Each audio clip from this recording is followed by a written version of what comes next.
اعوذ باللہ السمیع العلیم من الشیطان الرجیم بسم اللہ الرحمن الرحیم۔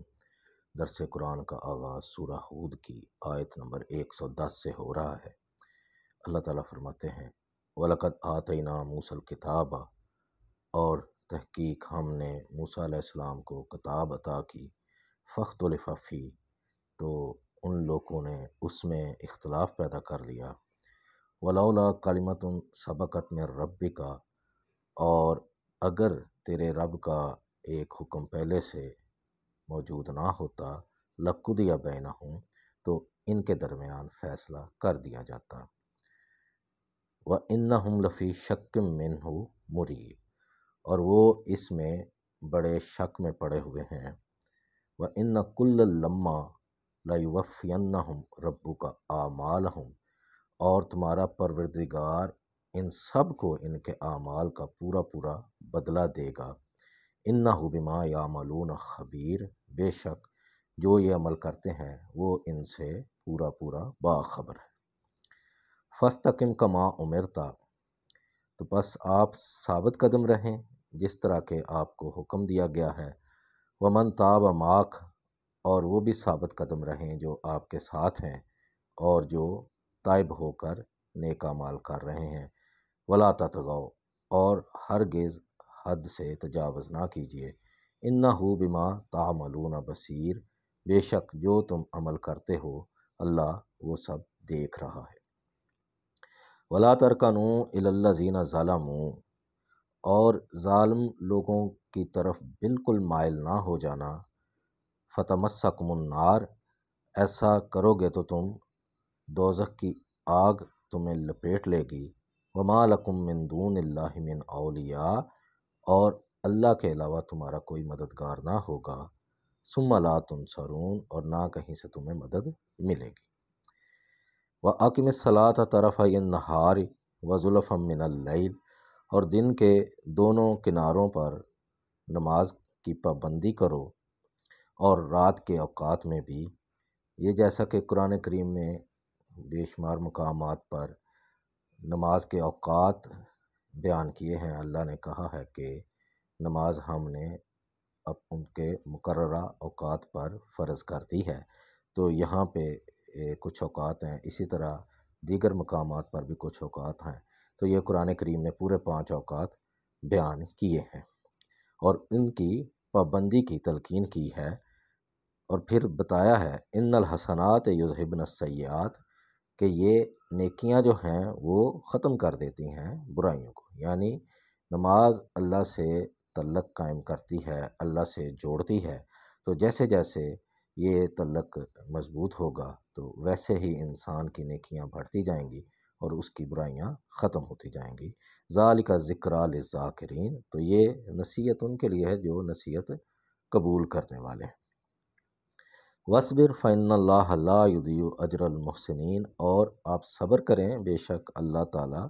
نیک لوگوں کا اجر ضائع نہیں کرتے۔ فَلَوْلَا كَانَ مِنَ الْقُرُونِ مِن قَبْلِكُمْ، تو پس کیوں جو امتیں گزر چکی ہیں ان میں ایسے لوگ نہ ہوئے، اولو بقیت، جو ہوش مند ہوتے، سمجھداری کا مظاہرہ کرتے، ینہون عن الفساد فی الارض، جو زمین میں فساد کو روکتے، الا قلیلا ممن انجینا منہم، بس ایسے تھوڑے ہی تھے پھر ہم نے ان کو ان قوموں سے، ان امتوں سے نجات دے دی۔ واتبع الذین ظلموا ما اترفوا، اور ان قوموں نے جو پیروی کی ظالم لوگوں کی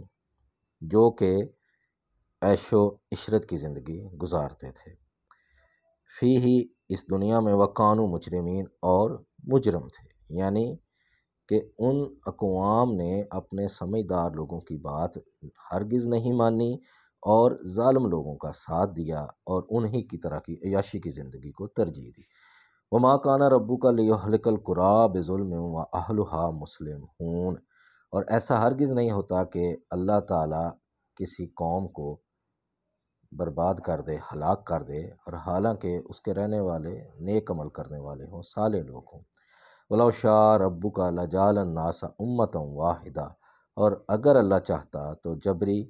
تمام لوگوں کو ایک ہی امت بنا دیتا، ولا یزالون مختلفین، لیکن یہ ہمیشہ ہی اختلاف کرتے رہیں گے، الا من رحم ربو کا، مگر سوائے وہ لوگ جن پر تیرے رب کی رحمت ہو، ولذالک خلقہم، اور یہ اسی لیے ہے کہ ان کو آزمائش کے طور پر ہی پیدا کیا ہے، یعنی اگر اللہ چاہتا تو زبردستی سب کو ہی نیکی کے راستے پر لگا دیتا، ہدایت دے دیتا، لیکن چونکہ انسان کو اس نے اختیار ارادہ دیا ہے اور اسی میں ہی اس نے اس کی آزمائش رکھ دی ہے، تو جو لوگ وحی کی ہدایت کو قبول کر کے نیک اعمال کریں گے تو اللہ کی رحمت میں آ جائیں گے، اور جو نہیں کریں گے تو وہ ہلاک ہو جائیں گے۔ وتمت کلمۃ ربی کا، اور یہ تیرے رب کا قول پورا ہو گیا، لَأَمْلَأَنَّ جَهَنَّمَ مِنَ الْجِنَّةِ وَالنَّاسِ أَجْمَعِينَ، تو یہ نافرمانوں کو میں، اللہ کہتا ہے کہ جہنم کو جن اور انسان دونوں سے بھر دوں گا۔ وَكُلًّا نَقُصُّ عَلَيْكَ مِنْ أَنْبَاءِ الرُّسُلِ، اور اے پیغمبر جو حالات ہم نے پیغمبروں کے وہ آپ کو بیان کر دیے ہیں، اس لیے کہ ما نثبت بہ فؤادک، کہ اس سے آپ کا دل مضبوط رہے، وجاءک فی ھذہ الحق، اور یہ حق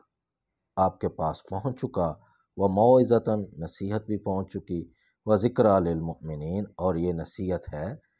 ایمان والوں کے لیے، یعنی جو اس کو قبول کرتے ہیں۔ وَقُلْ لِلَّذِينَ لَا يُؤْمِنُونَ، اور جو ایمان نہیں رکھتے ان سے آپ کہتے ہیں، اعملوا علی مکانتکم، تو اپنی جگہ پر تم کام کرتے رہو، اعمال اپنے کرتے رہو، انا عاملون، ہم بھی اپنی جگہ پر اعمال کرتے ہیں، وانتظروا، پھر تم لوگ بھی انتظار کرو، انا منتظرون، اور ہم بھی انتظار کرتے ہیں، تو پھر اللہ ایک دن فیصلہ کر دے گا کون حق پر ہے۔ وَلِلَّهِ غیب السماوات والارض، اور زمین اور آسمان کا غیب جو ہے وہ اللہ ہی کے لیے ہے،